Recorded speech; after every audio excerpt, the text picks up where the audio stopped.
1980 жылы Мәскеу Олимпиадасының финалында Серік Қонақбаев рингке шыққанда Бекзат бесікте жатқан еді.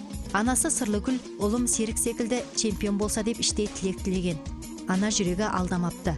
Бекзат Алаш елін әлемге паш етті.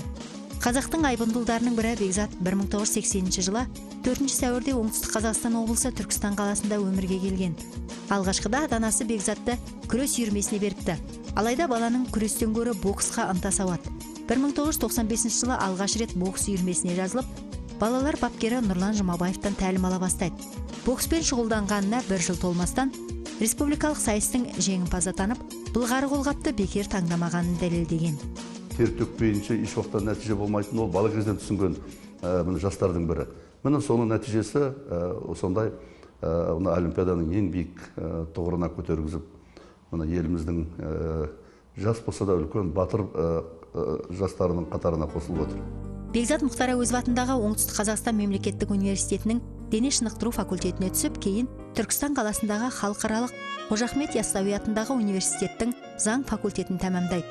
Ол 1995 жылдан бастап бірнеше республикалық, халықаралық жарыстарда топ жарды. Халықаралық дәрежедегі спорт шебері, Қазақстанға еңбек сіңірген спорт шебері Бекзат Саттарханов 2000 жылы Сидней қаласында өткен Олимпиадада 57 килограмм салмақта команда қоржынына алтын салды. Өзінің мынау ұлтына деген, еліне деген, халқына деген патриоттық сезімі өте жоғары болады.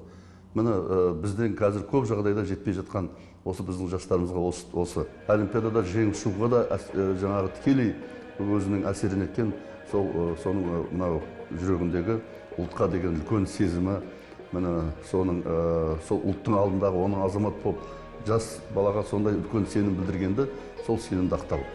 Ол рингте жұдырықпен ғана емес, ақылмен де жұмыс істейтін еді дейді спорт мамандары.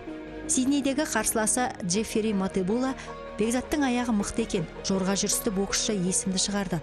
Осы жігіт финалға ілігеді деп мойындаған. Сиднейдегі жеңісін Түркістан қаласының 1500 жылдығына тарту еткен Бекзат сол жылы 31 желтоқсанда жол апатынан қайтыс болды.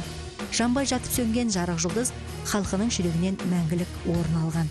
Жазира Зәкірқызы, Әнуар Бектен, арнайы Таңшолпан үшін.